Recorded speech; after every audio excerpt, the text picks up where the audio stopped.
Well, hello, everybody. Welcome to another episode of the GreeneScene Podcast. I'm Shelly Brown. With me today as a co-host is Vicky Hughes, and Bret Moore is in on the scene today. Good morning. And we have a fascinating guest with us today, local author Tim Denman. Thank you very much. Thank you for the opportunity. And with Tim, actually, is his wife, Tara, today. Hi, and thank you very much for asking us. Well, we're really excited because, and anybody that's had the privilege of reading Tim's material should be excited as well. And all of us need to be very proud of this native Greene Countyan who has published 3 books. And also, he has released a movie short, which is now available in Pittsburgh. It's on at the film festival circuit. Okay, well, we'll talk about that in a minute. But before we do get into that, I'd like to, Tim, one of the reasons you're an inspiration is that you're a successful author. Anybody who wants to write feels that way.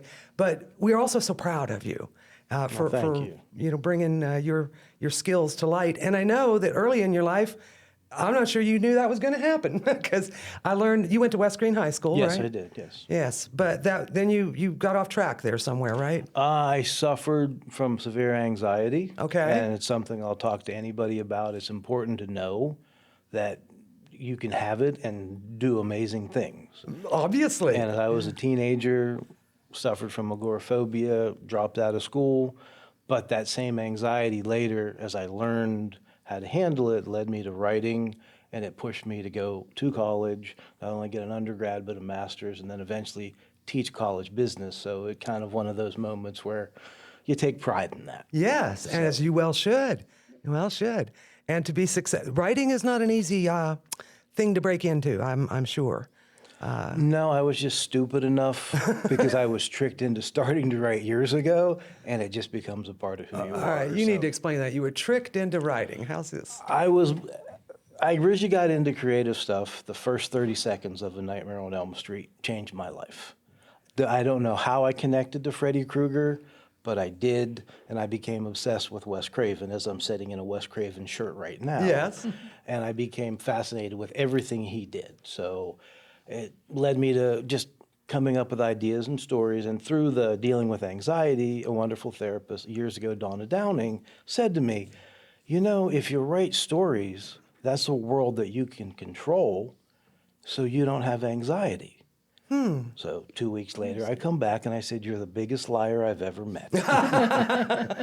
I can't make them do anything they don't want to do. And if anyone's read either one of the books and has met Neve Richards, you'll know that's the case, because I don't know what she's going to do till it comes out. So. Well, that's fascinating because I heard you say that you did not create that character. Most of the authors, that they create a character, right, might be influenced by this or that. Neve Richards, you didn't even create her. It's like she just barged in.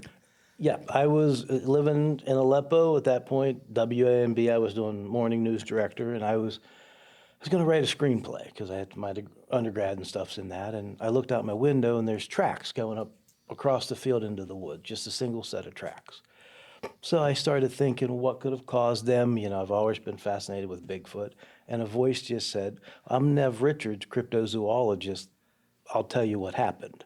And it's been a 25-year relationship. So. And Neve, and folks, Neve is the protagonist in all of your books, right? Yeah. So let's talk about that. Cryptozoologist, yeah. Yeah. It's the study of hidden or undiscovered creatures, like Mothman, Western. Yeah, I know Mothman. Bigfoot, Loch Ness Monster. That's what that is. Yep. And so she that's what she does as a profession. She does, yes. So we can expect to see a lot or read a lot about that in these books. Yeah, and there's folklore, like the first book, Devil's Half Acre, is actually, there was a road in Greene County, Devil's Half Acre, where, because of my grandma's stories, no one knew what how it got its name, what it was about. And so it just kind of, over the years, that's always stuck with me. And so at some point, I decided, well, let me tell my version of how it got its name. Now, I haven't had the pleasure yet of reading it. You just gave me a copy, folks. I got a signed copy, Bret. Anyway, is Greene County identifiable as a location, or is that just where the name came from? It's all my stories have a fictional Greene County tie-in, because that's been the fun part. I mentioned Rain Day. I mentioned a Okay. certain giant. That's what I was looking for. Yeah. State park that no longer has a lake there. so it's been So that it kind is- of fun to weave that fiction. Even the second book, Dreamer Man, is about serial killer Bob Dreamer from Washington County from the 30s, which, again, stories from my grandma. How neat. And so in the second book, how do you blend a serial killer from the 30s in with a modern day? So that transition was a fun. Yeah.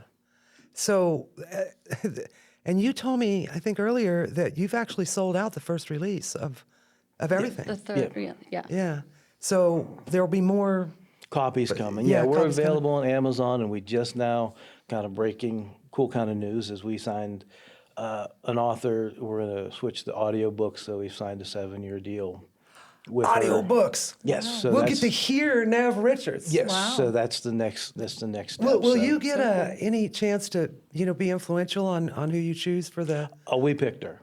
Oh, We- you we- know- you we picked her had already. We had auditions, and my wife sat next to me. She's my creative partner, and so she got to sit in. And once Tara, we heard tell the us one, about that. So, yeah. Picking the audiobook participant that's going to read it, I kind of knew right away. Yeah. There were other auditions, but after hearing her, it was agreed she reads better. She has more umph to her and exaggeration to her.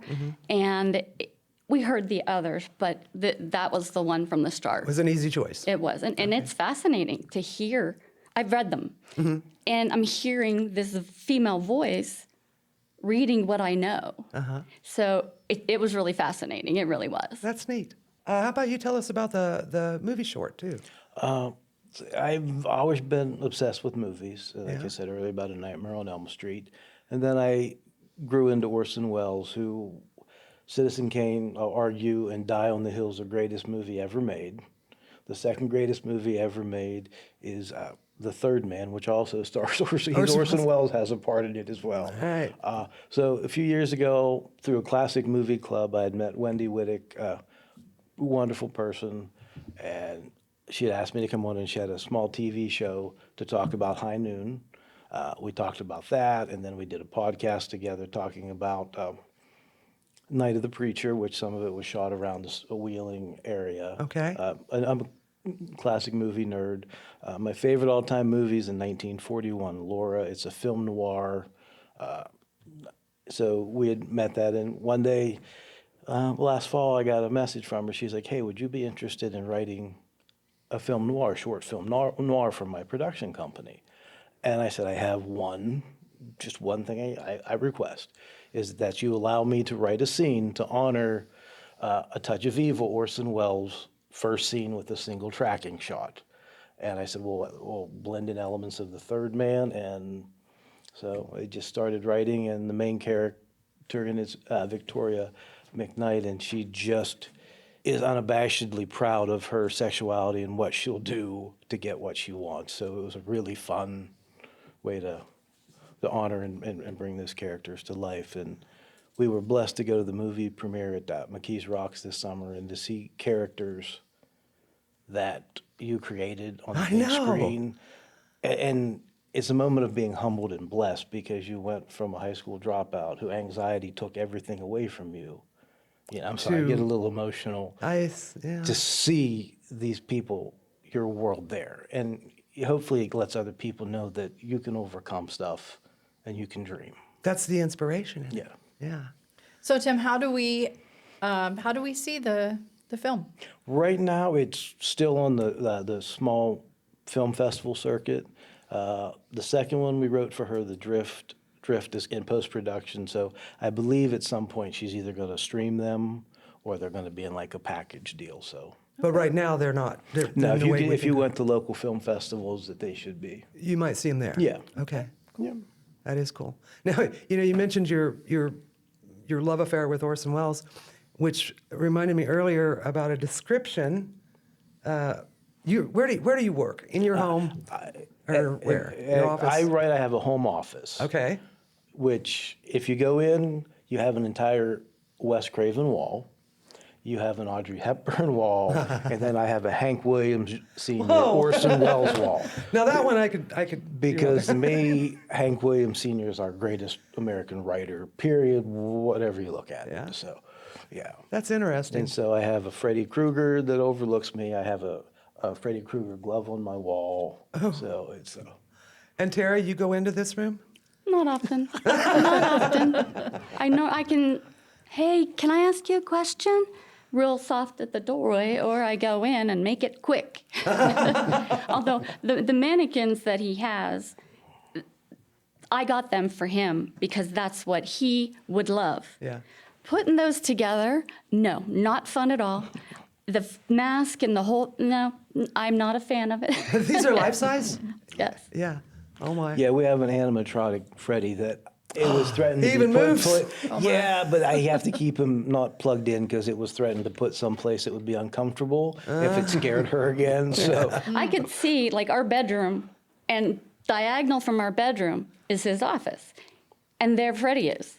Oh my. Yeah. And I was like, no, you have to move your office around because I won't sleep. no. You know, I just won't sleep. And the fact that I know all this about him and I did that for him, I have to sleep in the bed beside him.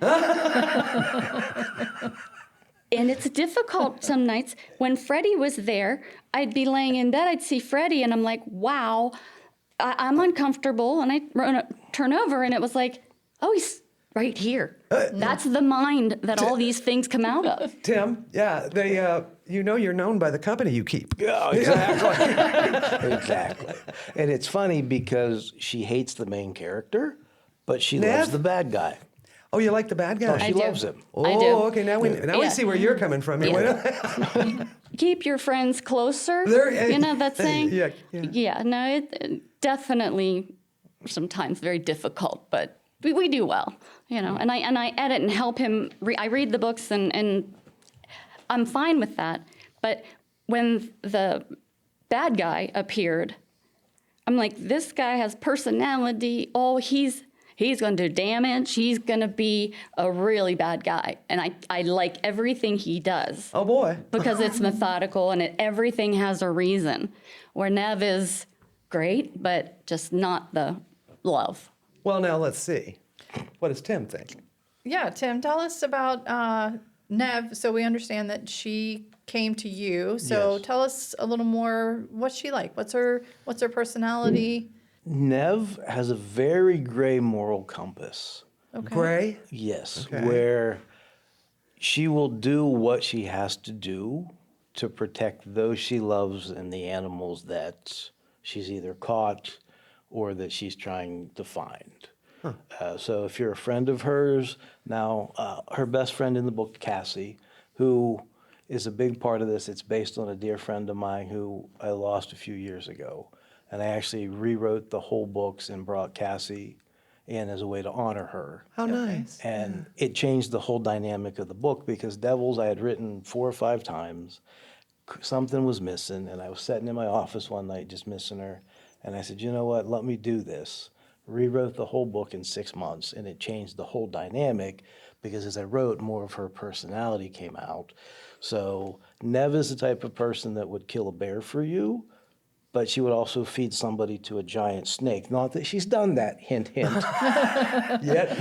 to necessitate achieving what she needed to achieve. Okay. Okay. So So is Cassie the sidekick, or what exactly Cassie's is her the best role? friend, and The best she's friend. Okay.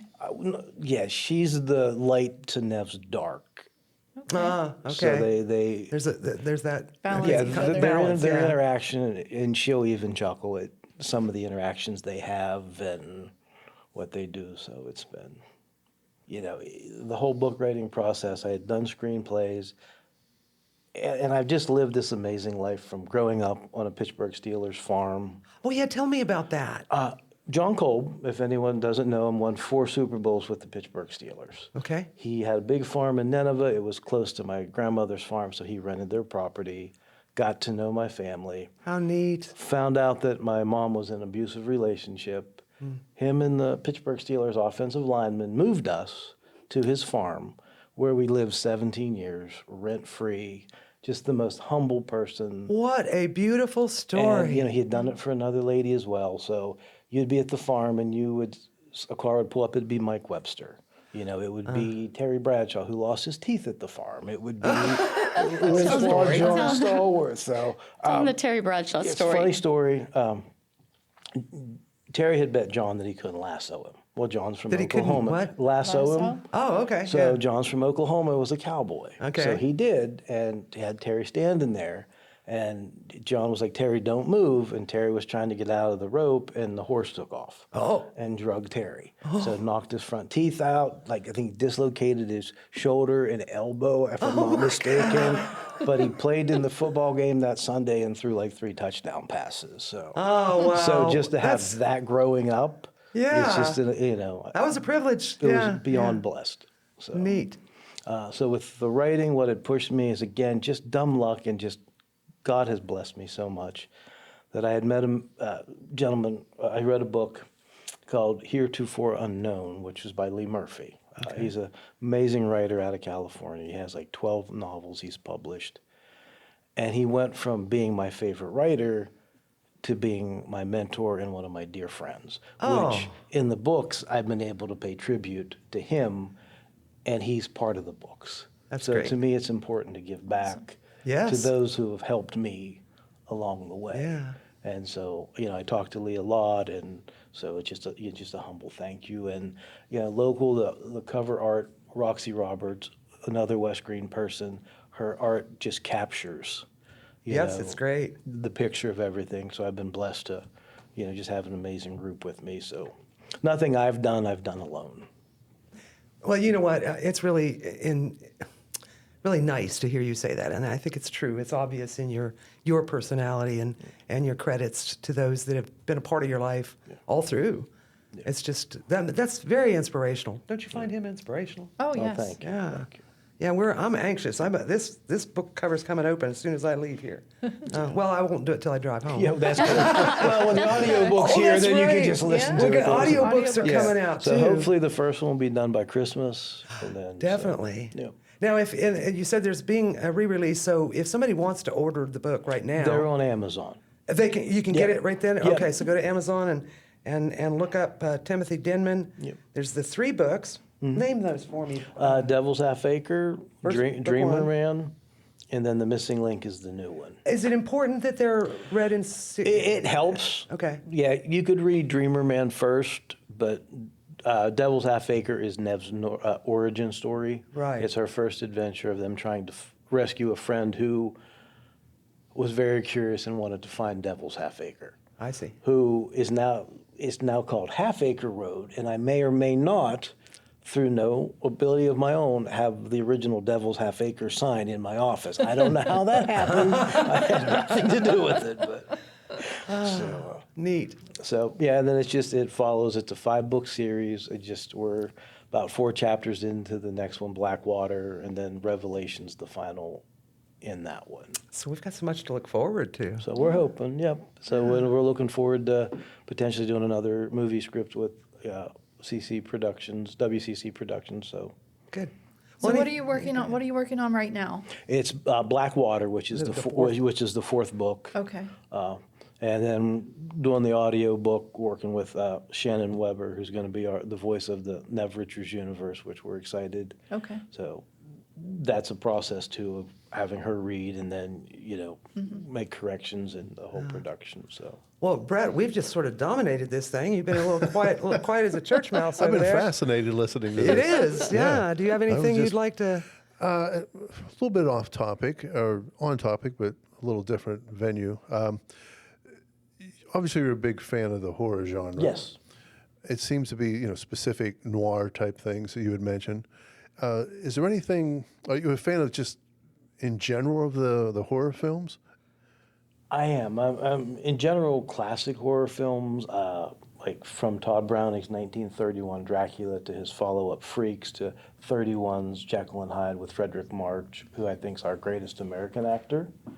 I'm just obsessed with. I always joke with my wife, I'm like, the only woman I'm ever going to leave you for is Audrey Hepburn, so I don't think we have to worry about that. Nothing to worry about. But it's become fascinating to me with horror. That's why like Wes Craven, is he painted females as not this subservient person after Last House on the Left, which was kind of ushered in the slasher gore part. Right. But when you broke into Nancy Thompson and Sidney Prescott, they were this strong, empowering female. It's obvious that you're well versed in the history of the genre. What do you think of the modern horror genre at this point?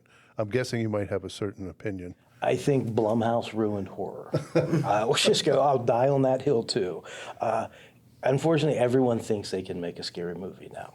I know this. Well, there's reasons that there's masters of the Todd Brownings, the Wes Craven, to me, is the best because for 5 different decades, he shaped horror. He understood the psychological part of it, which unfortunately we don't get a lot of now. It's just, we'll look at the special effect that we can do and this gore. And the audience's attention span now compared to you watch a movie from the 70s, there's a slow build. Now it has to be action. And unfortunately now with the modern state of horror, you have too many stereotypical characters and cast. And again, with Wes Craven, one of the things he did is he created characters that you liked and didn't want to see die. You know, when I saw the Blair Witch Project, I was watching it and I realized I hated that movie, but I was staying till the end because I wanted to watch every one of those people die. It was just, so. I had a feeling that might be the way that question went. Yeah. Well, it's really been fun having you here and an honor, as I said. And I'm looking so forward to reading, as I'm sure most of our listeners are. And you too, Tara, important support person there and part of the creative process also. Thank you. And looking forward to those audiobooks. Yes, we are too. So I want to thank you very much for joining us today, Tim and Tara Denman. Yes. Yeah. I'm beyond honored and thank you very much. It's very humbling and we appreciate the opportunity. All right. And thank you, Bret. I hope all our interviews are this interesting. I know. This was really pretty easy. So tell us, where can we look forward to having access for the audiobooks? Right now, for sure, when they come out, they will be through Amazon, and we're still seeing what other, if it's Spotify or who else will have them. But right now, for sure, we know they'll be through Amazon. Great. Cool. And also, Tim wrote an article that will be published in an upcoming issue of GreeneScene. So make sure you're watching It will be in for the that. November issue. Correct. Cool. Again, thank you for that We opportunity. have famous author in the green scene, right? I'm not famous, just a kid who likes to Well, tell you're famous stories. to us. So. And time will come. Yeah, time will tell. All right. Again, thanks, folks, for tuning in. We've got many more fun and interesting topics coming on future podcasts. If you have an idea or you have some information that you think would be fun to talk about and beneficial to our listeners in Greene County, just get in touch with us. You can call in at Direct Results 724-627-2040, or even better probably would be emailing to the GreeneScene magazine. And I'm going to let Vicky give us the address for that. I'm just keeping you quiet, Bret. Email address is info@greenescenemagazine.com. All right. Again, thank you, Tim. Thank you, Tara, Bret, and Vicky. Folks, have a wonderful time. Tune in to the next episode of the GreeneScene Podcast.